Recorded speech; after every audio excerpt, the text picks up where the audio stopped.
सब देखने और सुनने वालों को मोहब्बत भरा सलाम। अब्दुल कयूम साहब हमारे साथ है। उनसे पूछेंगे कि बड़ा मार का मारा पाकिस्तान ने, पाकिस्तानी पासपोर्ट कहाँ पहुँच गया, किस नंबर पे चल रहा है। और हम तो कहते हैं जनाब, हम तो रात दिन पाकिस्तान की तरक्की के लिए काम कर रहे हैं। पाकिस्तान की तरफ कोई मैली आंख उठा के नहीं देख सकता। हमारी बड़ी इज्जत है दुनिया में। सर किस नंबर पे पहुंचा जी पासपोर्ट, जरा बताएं हमारे पहले हमारे देखने वालों को। मुबारक साहब, आप हैरान होंगे ये दुनिया में जो एक लिस्ट इशू होती है हर साल के दुनिया के कौन से पावरफुल पासपोर्ट्स हैं और कौन से जो हैं वो बिलो लेवल चले गए हैं। तो पाकिस्तानी वो कहते हैं कि लगातार कई सालों से अगर आप 220 कंट्रीज हैं तो पाकिस्तान का 217 नंबर के ऊपर पाकिस्तानी पासपोर्ट है। आप यहाँ से किसी कौम की तरक्की, उसकी खुशहाली, उसकी हाइट जो होती है, दुनिया की नजरों में इज्जत, ये सब चीजें यहाँ से लोग पनपते हैं।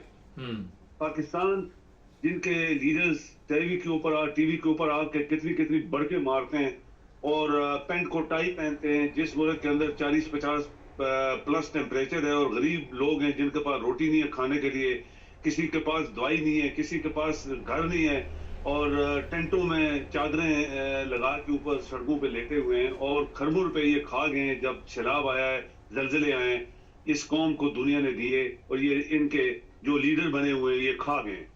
तो ये जो बदनामी है मुबारक साहब, आप यकीन करें जो आपके यूरोप के कंट्रीज है 5-10 टॉप लेवल पे आते हैं और ये पाकिस्तान जो है वो दुनिया के सबसे आखिरी। इसके बाद कौन है आप देखें, हैरान हो गए, अफगानिस्तान, यमन, सोमालिया। आप देखें कि हम लोग 3 इन मुल्कों से ऊपर चौथा नंबर पाकिस्तान का है। यानी 75 साल में जो इस मुल्क के पासपोर्ट की हालत या हमारी जो हालत है दुनिया की नजरों में, यो हम लोग पैसा ले लेके लोगों से उधार मांग मांग के, और लीडर हमारे पैंट को टाइयां पहनते हैं और जहाजों पे घूमते हैं, पाकिस्तान मर्सिडीज गाड़ियां रखी हुई है, बुलेट प्रूफ गाड़ियों में घूमते हैं।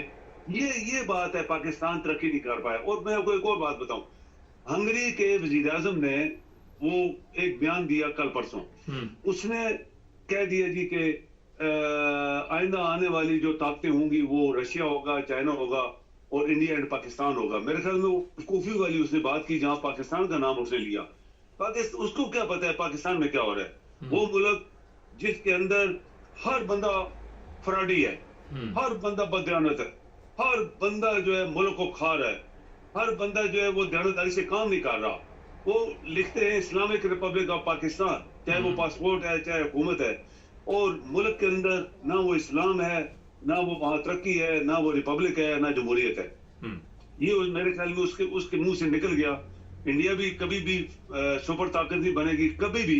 जैसे चाइनीज हैं या रशियन हैं, इनका मुकाबला कोई भी नहीं कर सकेगा। पाकिस्तान तो जिसका पासपोर्ट 217 नंबर पे है, वो किधर सुपर ताकत बनने वाली है। तो ये मुबारक साहब, ये हमें शर्म दिला रहा है। उन बयानात जो लोग ये टीवी के ऊपर देते हैं, उनका रहन सहन, उनका खाना पीना, उनकी नालायकी, पार्लियामेंट के अंदर आइन को न मानना और फिर ये कहना कि जी हमारा पासपोर्ट 217 नंबर के ऊपर है। आप बताएं जरा, खुद इसके ऊपर जरा बताएं फिर। सर ये बताइए कि हमारे दावे तो यही है बड़े बड़े कि हमारे साथ कोई मुकाबला नहीं कर सकता, हम एक तरक्की याफ्ता कौम है। हमारे जो वो ताकतवर लोग हैं वो आके बड़े ऐलान करते हैं पाकिस्तान की तरक्की को कोई दुनिया की ताकत नहीं रोक सकती। कौन सी तरक्की आप बताएंगे जरा? यही तो नहीं कि जो लूट मार की तरक्की, करप्शन, बदयांती, हरामखोरी, मुल्क के साथ ज्यादती, जुल्म, इंसाफ के साथ ज्यादती और जुल्म, गरीबों का खून चूसना और पाकिस्तान के लोगों के हकूक ना देना, जो हक है उनका आइन में लिखा हुआ है, हकूक नहीं मिल रहा। मजहब के ऊपर लोगों को मारना किस जगह लिखा हुआ है दुनिया में? कहीं इस्लाम में नहीं लिखा हुआ, कहीं कुरान के अंदर नहीं लिखा हुआ। ये सब चीजें हो रही ना पाकिस्तान में। तो फिर पाकिस्तान तो तरक्की कर रहा है ना, वो तो तरक्की याफ्ता मुल्क है, वो तो बड़ी सुपर ताकत बनने वाला है। तो मुबारक साहब, ये शर्मनाक बातें हैं जो हमारे मुल्क के अंदर हो रही है। एक आदमी एक मस्जिद में नमाज पढ़ता है, वो कहता है ये काफिर है। वो बंदा दूसरी मस्जिद में जाकर पढ़ता है, कहते हैं ये भी काफिर है। तीसरी मस्जिद में जब बोले ये भी, इधर भी काफिर सारे नमाजें पढ़ रहे हैं। तो मुझे बताएं मुसलमान कौन है फिर? मुसलमान तो वही है जो अल्लाह ने फरमाया कुरान हकीम के अंदर, जो मुझे मानने वाले हैं मेरी वतनियत को मानने वाले हैं, मेरे फरिश्तों के ऊपर ईमान रखते हैं, जो मेरी कैबिनेट है, वो खुद फरिश्ते जो होते हैं वो अल्लाह के बराबर तो नहीं आ सकते, ना नबी आ सकते हैं, ना जन्नत क़यामत के दिन को मानने वाले मेरे मुसलमान हैं। ये इस्लाम का एक एक एक पैमाना जिसके ऊपर हम कहते हैं मुसलमान हैं। जो लोग इन चीजों को नहीं मानते, जो पीरों फकीरों वहां पे शिरक कर रहे हैं, इतना पता नहीं क्या क्या जनतें बनी हुई हैं लोगों के मज़ारों के ऊपर, तो ये मुबालसा भी हमारे साथ हुआ है ना, पाकिस्तान में अभी हो रहा है ना हर जगह। तो हम अपने आप को इस्लामिक रिपब्लिक नहीं लिख सकते अगर हम देनदार हैं। हम अपने आप को मुसलमान मुल्क नहीं कह सकते, हम अपने आप को मुसलमान भी नहीं कह सकते। जो मुसलमानों की आज 400 कैटेगरीज हैं, वो मुसलमान नहीं है। मुसलमान वही हैं जो अल्लाह की किताब को मानते हैं, और ये अल्लाह ताला ने कुरान इसीलिए नाज़िल किया हुआ है कि वो पढ़े और समझे कि मैं कौन हूँ और मेरा दीन, मैं तुम्हें क्या बनाना चाहता हूँ, मैं तुम्हें क्या देना चाहता हूँ।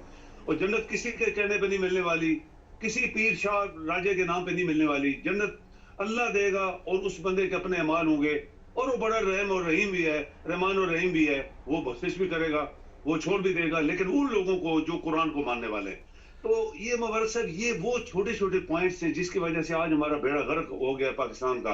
आपके जजेस तनख्वाह लेके दयानतदारी से फैसले निकाल रहे, आपकी आर्मी जो उनको टास्क दिया गया है, तनख्वाह $1 बिलियन उनको हम देते हैं। मुबारक साहब, एक बात मैं अभी क्लियर करता हूँ तुम्हारे आपके प्रोग्रामों में। मुबारक साहब, ये देखें कि जब कोई आदमी कहीं टेररिस्टों को मारते हैं, किसी फौजी को, तो वो कहते हैं हमने बड़ी कुर्बानी दी है इस मुल्क के लिए। मुझे ये बताएं, $1 बिलियन जो पाकिस्तान दे रहा है वो किस चीज के हैं? सही क्या किस चीज के हम दे रहे हैं फौज को? फौज किस लिए बनाई जाती है? कुर्बानी देने के लिए, कुर्बानी का गोश्त खाने के लिए नहीं, कुर्बानी देने के लिए बनाई जाती है। उनको घर बार, तनख्वाह, नौकर चाकर, मेडिकल तनख्वाह, टेलीफोन, रेस, आपको जहाज मिले हुए हैं, हेलीकॉप्टर मिले हुए हैं, 100 नौकर मिले हुए हैं। किस लिए पाकिस्तान दे रहा है? इसीलिए इस मुल्क की हिफाजत के लिए जान अगर देनी पड़ी तो देनी पड़ेगी, और कोई एहसान नहीं है। ये मेरा पॉइंट है, कोई एहसान नहीं है मुल्क के ऊपर जान देने के, क्योंकि तुम लोगों को you are paid for it. यही होता है, पाकिस्तान गरीब मुल्क आपको क्या क्या दे रहा है। तो 4 बंदे मरते, हमने एहसान किया, हम जनाब को पाकिस्तान के और फौज के अलावा पाकिस्तान के फौज ने बड़ी कुर्बानी दी। पर फौज ने दी तो बनाई क्यों गई है फौज? सही कह रहे। दुनिया के ममालिक के पास इतना पैसा उनके पास है जो पाकिस्तान दे रहा है उनको, तनख्वाहें दे रहा है, मेडिकल फ्री है, बंगले, कोठियां, नौकर चाकर, हवाई जहाज, हेलीकॉप्टर घूम रहे हैं उनके घरों में। तो ये मुबारक है, ये जुल्म हो रहे हैं पाकिस्तान के साथ। दुनिया में कहीं भी आप नहीं सुनेंगे कि हमने कुर्बानी दी है। ये बड़ी बड़ी ममालिक देखे, अब यूएसए की पूरी दुनिया में फौज बैठी है, वो लोग मरते वापस लाशें चली जाती हैं, बहुत चीखें मारते हैं, हमने कुर्बानी दी है। हमने कुर्बानी दी तो पैसे ले रहे हो, तनख्वाह ले रहे हो, उसका कोई एहसान नहीं कर रहे हो पाकिस्तानी कौम के ऊपर। ये पॉइंट है जो लोगों को पता होना चाहिए, और इन लोगों के मुंह बंद होने चाहिए कि हमने कुर्बानी दी है, हम बड़े वफादार हैं मुल्क के। तो बाकी सारे जो है वो मुल्क को पैसा देने वाले, वो जो है वो वफादार नहीं है, जो खाने वाले वफादार बन गए। तो पाकिस्तान के साथ जो जुल्म हुए 75 साल में, वो खत्म नहीं हो रहे, और हमने तो 1000 दफा रिपीट किया कि ये पाकिस्तान नहीं चलेगा। अच्छा सर, ये बड़ी एक अहम बात की कि 1 लीटर दूध ढूंढना हो तो पूरा शहर घूमना फिरता है कि खालिस दूध मिल जाए, और तबलीग के लिए यहाँ यूरोप में फिरते हैं कि तबलीग करने जा रहे हैं। अच्छा, एक बड़ा अहम सवाल है यहाँ पे कि इमरान खान के मतलब कुछ खबरें आ रही हैं कि उसके साथ मुलाकात भी नहीं करने दी जा रही, सहाफ़ियों को भी नहीं मिलने दिया जा रहा। किस चीज़ का खौफ है जेल के अंदर से इन्हें? आप देखें मुबारक साहब, आप हैरान होंगे कि एक बंदा मेरा वाकिफ था, तो किसी केस में वो कोई एक्सीडेंट उसका हो गया, उसको जेल उन्होंने दे दी। अच्छा, उसकी गलती थी, एक्चुअली उसने मार दी गाड़ी किसी को, उसका नुकसान हो गया, उन्होंने पकड़ के जेल कर दिया। अच्छा, उसको मैं मिलने गया, मुबारक साहब मुझे शर्म आई, इतना खूबसूरत अरेंजमेंट। आप जाएं तो आपको पता लगता है किसी महल के अंदर आप चले गए हैं। खूबसूरत कमरे के अंदर चारपाई लगी हुई है, अंदर पंखे लगे हुए हैं, टीवी लगा हुआ है, अखबारें आती हैं, उसके 2 टेबल लगा हुआ है, 2 कुर्सियां रखी हुई हैं, साथ ही अटैच बाथरूम है, और खिड़कियां लगी हैं, ताजी हवा आ रही है। और ये सब चीजें एक ऐसा बंदा जिसके ऊपर जुर्म उन्होंने कहा किसने जुर्म किया। आप पाकिस्तान में जाएं, पाकिस्तान के वजीर आज़म, एक अमीर तरीन खानदान का शख्स, एक इज्जत वाला आदमी जिसको दुनिया पहचानती और जानती है, उसको एक कंटेनर जैसे जगह में जलील करके रखा गया, जलील कर उसको किया गया। फिर ये कौम कैसे कह सकती है कि हम मुसलमान हैं, इस्लामिक रिपब्लिक का पाकिस्तान है, हम फलाने हैं, फलाने जमहूरियत है।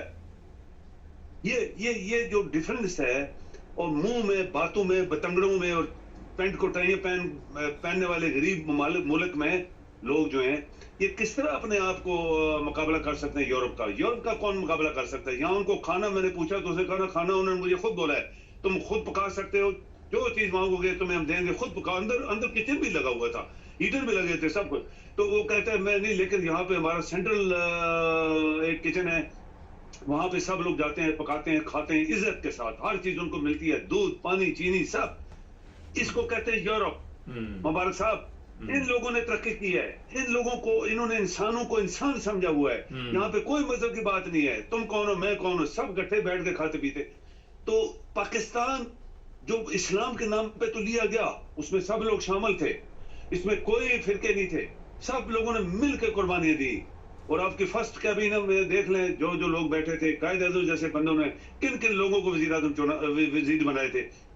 आज जो कुछ हो रहा है, ये बनाना स्टेट क्या चीज होती है? कुछ भी नहीं है। पाकिस्तान बनाना स्टेट का बाप है, वहां पे जो लोगों के साथ जुल्म हो रहा है। सर, इंटरनेशनल हालात क्या चल रहे हैं? हाँ, अभी देखें, अभी इंटरनेशनल मुबारक साहब काफी कूल डाउन हुआ है। ये जो यूक्रेन का वजीर खारजा है, ये चाइना गया मिलने के लिए और उनसे रिक्वेस्ट की इसने कि हमें बचाओ। वही बात हुई ना, वो स्लो पॉइजन रशिया ने दिया था इनको, तो हमें बचाओ, हमारी मदद करो, तुम्हारे अच्छे तलकात हैं रशिया के साथ, उनको बोलो प्यूटन को जंग बंद करे।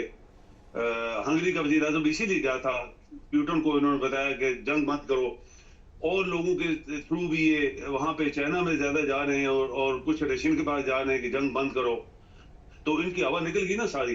तो पहले दिन ही से अगर ये शख्स जो किसी के कहने के ऊपर अपने मुल्क किसने तबाह करवाया, मिलियंस लोग उसके बाद दूसरे मुल्कों में जलील हो रहे हैं, इसकी इकानमी चली गई है, कुछ बचा नहीं है, उसका मिनिमम आप कहें कि तीसरा चौथा हिस्सा जो है वो रशिया ने कब्जा कर लिया है और खंडरात बना दिए हैं जहां जहां उसने बमबारी की है। तो मुबारक साहब, इसका फायदा क्या हुआ? फिर कुछ भी ना हुआ ना। इसीलिए कहते हैं कि अक्लमंद आदमी जो होता है उसको अक्ल इस्तेमाल जब वो करता है तो कामयाब रहता है। जब बेवकूफ जाहिल जंगली लोगों को आप हुकूमतें देंगे, या पाकिस्तान जैसे मुल्क में जब आप करप्ट लोग, बेईमान, धोखेबाज, लानती लोगों को हुकूमत देंगे, तो जो पाकिस्तान का असर है इसी तरह वो यूक्रेन का असर हुआ। फिर बहुत शुक्रिया सर आपका। जी मेहरबानी, थैंक यू। नाज़रीन, बड़ी ज़बरदस्त बातें की हैं कि जो इस हालत पे हम पहुंच चुके हैं और वहाँ पे दावे हमारे क्या हैं, और यही सबसे बड़ा रोना है कि आपको समझ नहीं आती और आज भी बड़े नादान बैठे हुए हैं। चौथे नंबर पर पासवर्ड आ गया, अब क्या करोगे? फिक्र नहीं करनी, अभी है 3 नंबर पीछे, परेशानी की इतनी बड़ी कोई बात नहीं है। चैनल को सब्सक्राइब करें, जुड़े रहे हमारे साथ।